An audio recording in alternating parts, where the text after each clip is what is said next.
अब हम लोग प्रभु महाराज से विवेक चूड़ामणि का जितना पाठ है उन्होंने सुना, उसमें से जो उनको अच्छा लगा, चमत्कार लगा, उसका उपस्थापन करेंगे। मेरे ख्याल से 15 मिनट है ना, 15 मिनट बोले।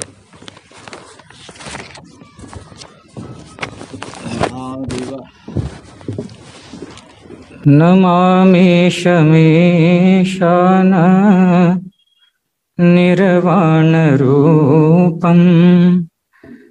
विभुं व्यापकं ब्रह्म वेदस्वरूपं निजं निर्गुणं निर्विकल्पं निरेहम् चिदाकाशमाकाश वासं भजेऽहम् वासं भजेऽहम्। ज्ञानसिद्धं तपस्सिद्धं सर्वसिद्धं शिवप्रदं स्वयं सिद्धमहं वन्दे सिद्धारूढ़यतीश्वरम् सिद्धारूढ़यतीश्वरम्। आदि में परम पूज्य प्रातः स्मरणीय श्रोत्रिय ब्रह्मनिष्ठ सद्गुरुदेव को देव के दिव्य चरणारविंदों को हृदय में स्मरण और स्थापित करते हुए अत्यंत प्राचीन दिव्य तीर्थ क्षेत्र काशी के अधिष्ठातृ देव भगवान विश्वनाथ, माता अन्नपूर्णेश्वरी, भगवती विशालाक्षी तथा क्षेत्र पालक काल भैरव भगवान के पतित पावन चरणों में अनंत कोटि शिरसाष्टांग दीर्घ दंडवत प्रणाम करते हुए परम पूज्य प्रातस्मरणीय और हम आप सभी के पूज्य सद्गुरुदेव के चरणों में भी अनंत कोटि दीर्घ दंडवत प्रणाम करते हुए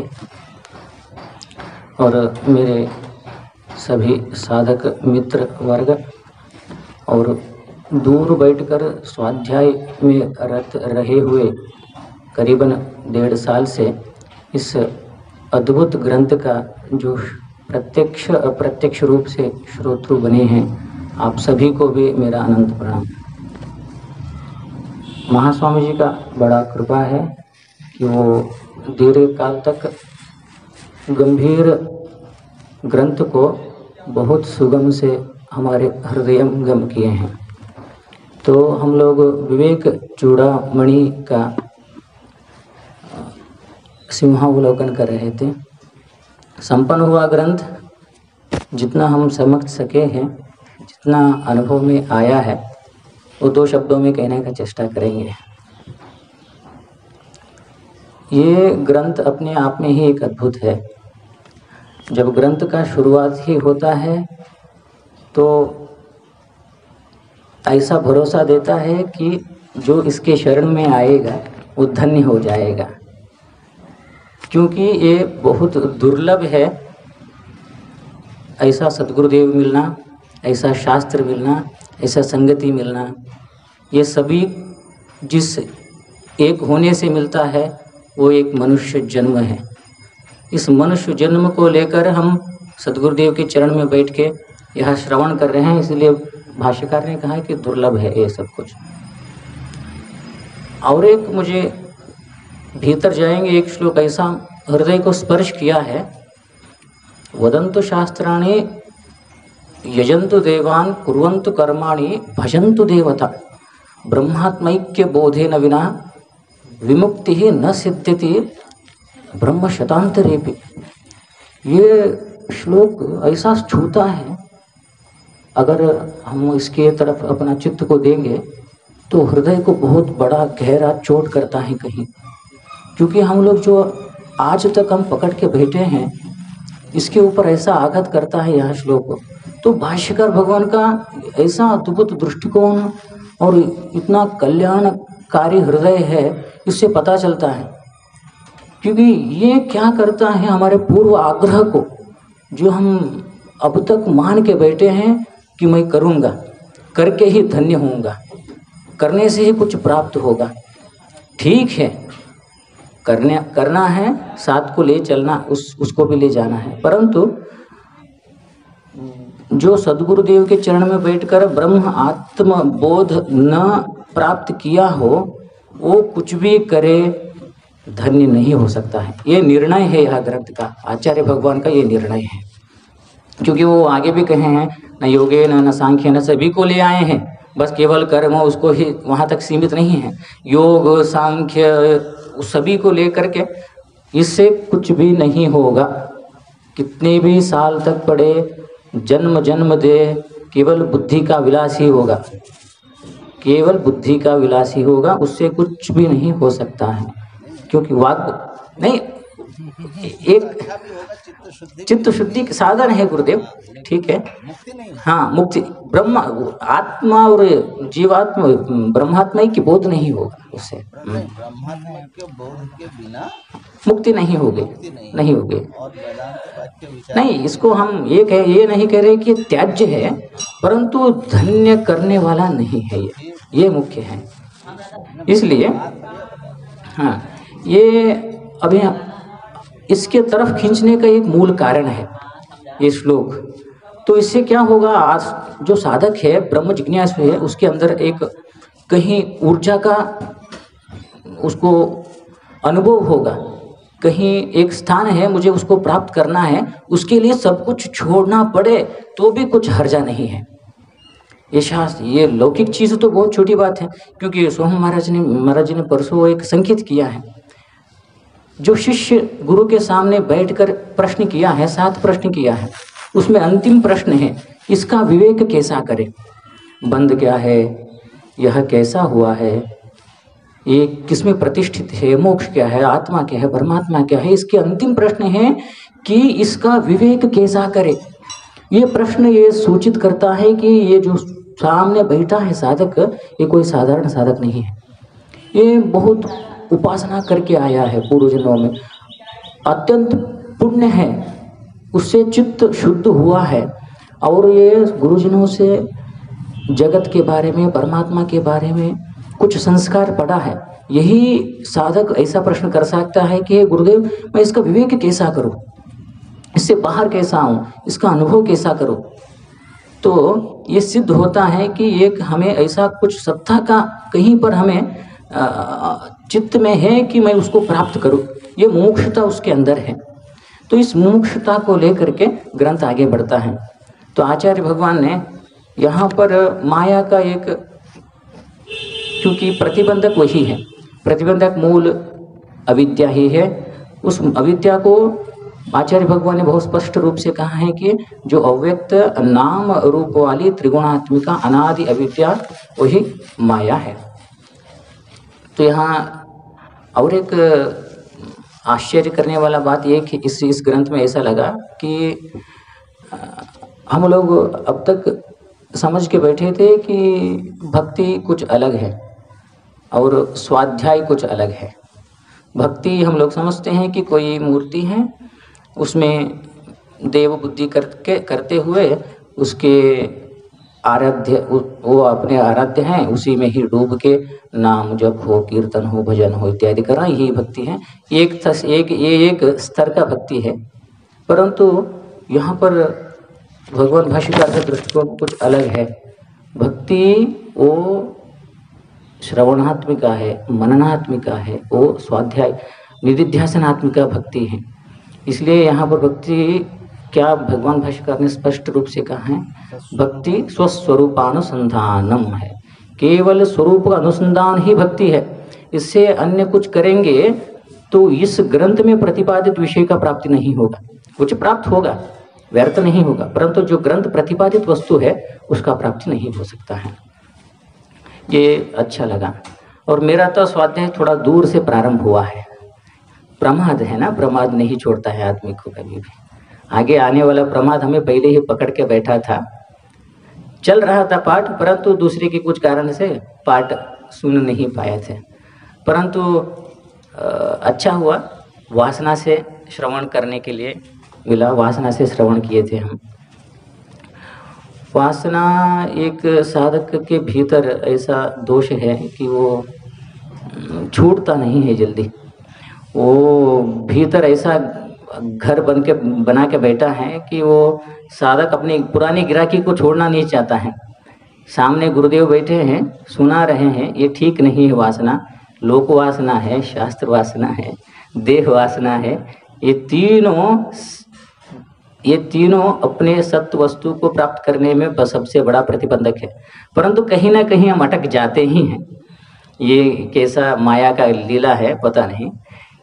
तो इस वासना और वासना के ऊपर भी बहुत चिंतन हुआ, परंतु मैं मूल दूसरे एक विषय के बारे में कुछ कहना चाहता था कि मुझे बहुत हृदय को स्पर्श करने वाला, जब अधिष्ठान का स्वामी जी कह रहे थे, अधिष्ठान के ऊपर बहुत अधिष्ठान का निरूपण आया था जब, तो उसमें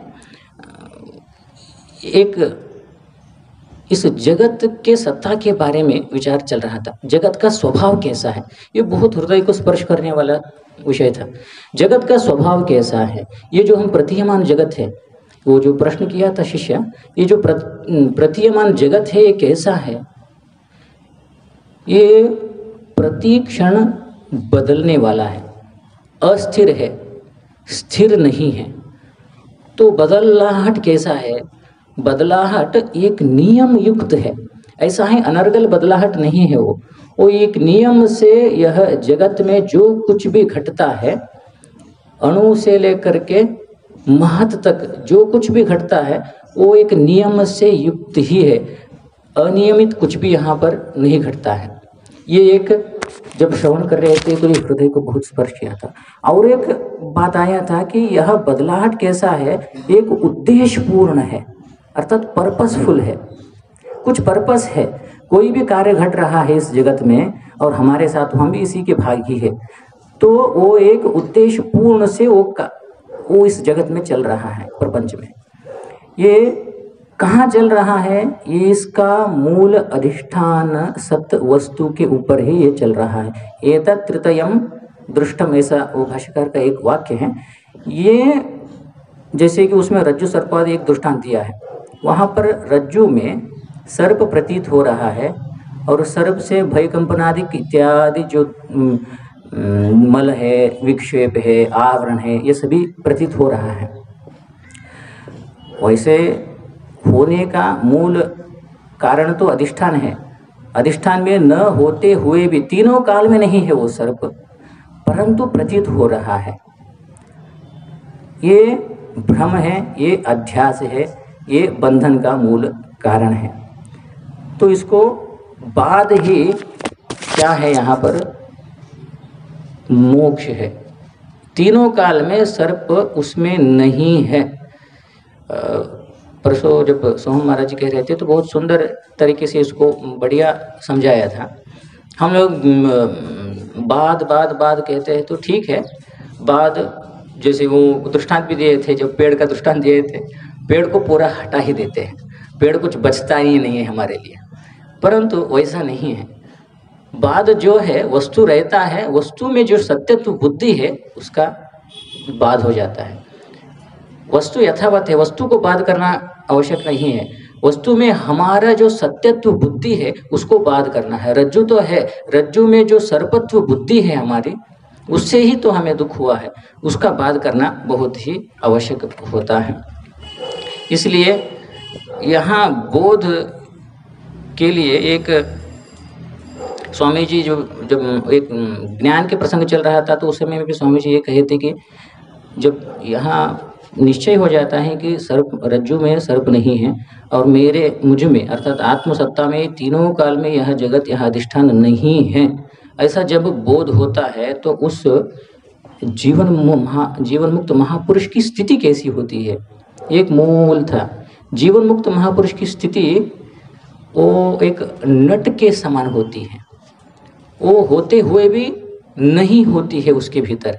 जैसे रामलीला में हम लोग देखे हैं, रामलीला में राम का पात्र करने वाला जैसे वास्तविक राम भी वैसा पात्र करके नाट्य ये किया नहीं हो, परंतु यह नाट्य करने वाला उस प्रकार करता है, एक्टिंग करने वाला उस प्रकार करता है कि वो स्वयं राम ही है, परंतु वास्तविक उसको पता है कि मैं राम नहीं हूँ, मैं एक फलाना आदमी हूँ, मैं इस शरीर का उपयोग करते हुए मैं लोगों को समझा रहा हूँ कि मैं राम ऐसे थे, परंतु उनको पता है कि मैं राम नहीं हूँ। उसी प्रकार जीवन मुक्त महापुरुष इस शरीर में रहते हैं कि मैं ये शरीर नहीं हूँ, यह स्थूल सूक्ष्म कारण शरीर मैं नहीं हूँ, इसमें इसका उपयोग करते हुए, उपयोग करना ये भी शब्द ठीक नहीं है, परंतु इतना पता है उनको कि मैं इस शरीर नहीं हूँ, इससे अलग पृथक एक ऐसा सत्ता हूँ,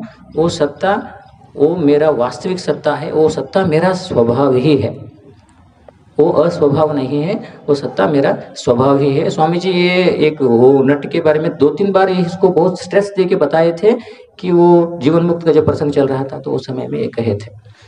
और एक स्वामी जी मुझे याद आ रहा है, वो हमारे दादा गुरुदेव एक ये जीवन मुक्ति के प्रसंग में कहते थे, एक दृष्टांत बोलते थे स्वामी जी। वो जब प्रारब्ध के विषय आया था तो प्रारब्ध के विषय में ये तो प्रचलित है कि जब ज्ञान हो जाता है तो ज्ञान अग्नि भस्मसात् कुरुते, तथा ज्ञान होने के बाद जो संचित है वर्तमान है और आगामी जो कर्म है वो पूरा भस्म हो जाते हैं।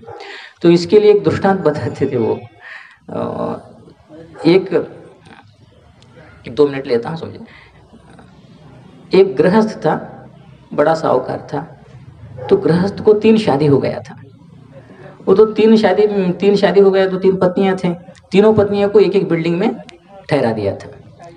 तो बीच वाले जो पत्नी है उसके भाई की शादी होने वाली थी, तो उसको वो अपने भाई की शादी करने के लिए अपने गांव गए थे, अपने मायके गई थी। तो जब मायके गई तो पहले के ज़माना था तो बहनें 2-2 तो 3-3 महीने शादी होती थी समझिए। वो मायके को गई तो ये आदमी का कुछ 2-3 दिन में हार्ट अटैक होकर मर गया समझिए। मर गया तो मायके गई है, आने के लिए गाड़ी बना के पत्र भेजना पड़ता है, आने के लिए महीना भर लगेगा। तो समस्या ये हो गए, पत्र लिखे ये, परंतु बॉडी को तो ऐसे रख के बैठा नहीं जाता है, इसका अंतिम संस्कार कर दिए। करने के बाद वहाँ पर वो अपने भाई की शादी में वो सुहासिनी स्त्री का पात्रता कर रही थी स्वामी जी। अभी सुहासिनी नहीं है, पति तो मरा है, फिर भी सुहासिनी स्त्री का वहाँ पर वो जो भी कर्म है वो कर रही है। उसको पता नहीं है, जब उसको पता रहेगा तो वो 1 महीने पहले ही विधवा हो गई थी। उसी भांति ज्ञानी का जो पूर्व ज्ञान होने के बाद संचित कर्म तो हो गया, आगामी कर्म का स्पर्श नहीं है, वर्तमान कर्म का भी स्पर्श नहीं है। वो ज्ञानी इस प्रकार जानता है कि मुझे स्पर्श नहीं है, ये स्पर्श नहीं है, ऐसे ये जानते हैं। इसको बहुत स्वामी जी के द्वारा बहुत गंभीर चर्चा चला था, बहुत हृदय को स्पर्श किया था स्वामी जी ये प्रकरण, अच्छा लगा ये जबरदस्त। अब क्या कहें, मन की भावना बहुत सारे हैं, सभी पूर्ण नहीं होते हैं, फिर भी इतना कहता हूँ कि हम कुछ दे नहीं सकते हैं गुरुदेव को, बस इतना कर सकते हैं कि उनके चरण को आजीवन पर्यंत हृदय में संजोए। चरण का रखने का अर्थ है कि उनका जो धारणा है, उनकी जो ज्ञान है, उनका जो वो प्रेम है, उसको हृदय में हमेशा रहे। ऐसे ये 2 शब्द आपके चरणों में मैं रखते हुए यहाँ पर मेरी वाणी को विराम करता हूँ। त्रुटियाँ तो बहुत कुछ हुई है, होती भी रहेंगी, वो तो क्षमा करेंगे गुरुदेव। ये 2 शब्द कहते हुए मैं ओम नमो नारायण। बढ़िया बताया भैया, प्रभु ने तो कमा बांधा। अच्छा इसको रिकॉर्ड थोड़ा अभी बंद कर दो। वीडियो होगा, ऑडियो अपलोड होगा क्या यूट्यूब?